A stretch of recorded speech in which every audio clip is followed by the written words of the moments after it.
this year, from June 28th to July 4th, I'll be going to 4 different amusement parks as part of a coaster camp.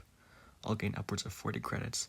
In anticipation, this video is the first part of a 4-part series where I'll be making predictions on how the rides at certain parks will rank, similar to my Australian prediction video. I'll be going in order of accordance to the park tour schedule, and this is part 1, ranking my upcoming coasters at Knoebels. Coming at the number 6 spot, there's Cosmos Curse.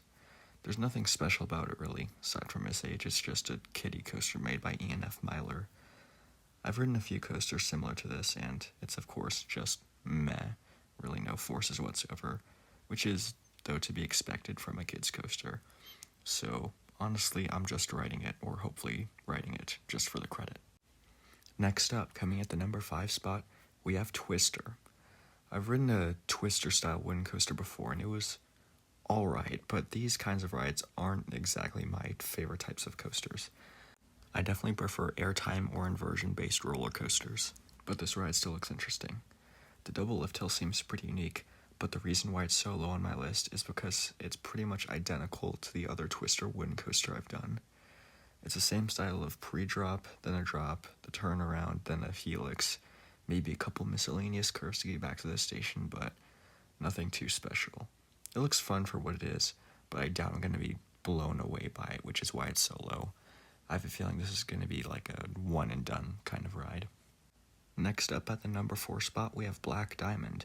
This ride looks pretty fun, to be honest. Seems kind of like a Wild Mouse in the first half before moving to a good family and kiddie ride-esque ride in the dark.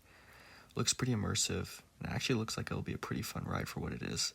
The stats aren't the most impressive for it, with a height of 35 feet and a top speed of 12 miles an hour, but it still has a duration of 3 minutes and 50 seconds.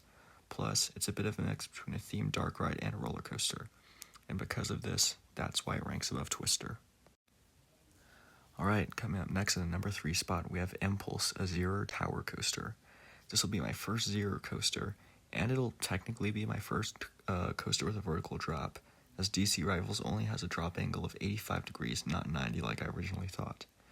Impulse features 4 inversions and lap bars, and appears to be decently comfortable. However, its length and capacity knocks it down just a little bit lower on this list.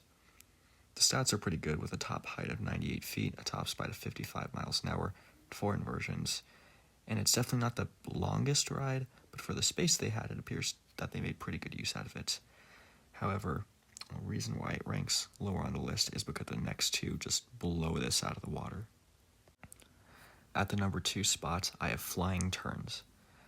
I know I said earlier that I don't really like lateral focused rides compared to airtime or inversion focused rides, but this one's an exception. First off, it's one of only 6 operating wooden bobsled coasters remaining, making it a pretty significant credit for me. Its stats aren't the most to write home about, with a top height of 50 feet and a top speed of 24 miles an hour, but it's the fact that it looks relentless throughout, which is what makes it so high on the list.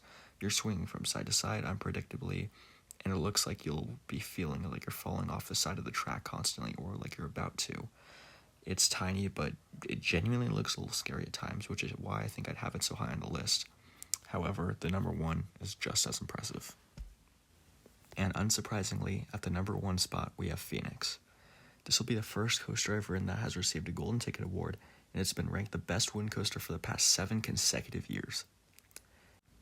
It looks great, with a top height of 78 feet and a top speed of 45 miles an hour. It's definitely an airtime focused woody, but it's lap bars that make it so intriguing to me.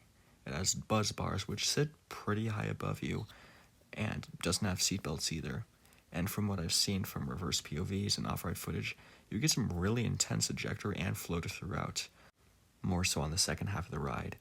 That makes you genuinely worried that you'll fall out of your seat. And of course, I know this won't happen, but regardless, I've never been on a ride with that much airtime.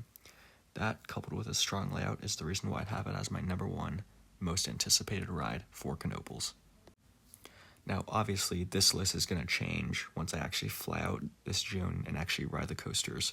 So after the camp, like Australia, I'll be re-ranking them once I've experienced them, from the worst to the best. This is just a prediction list. So, thank you guys for watching, really appreciate it, and I will see you guys next week.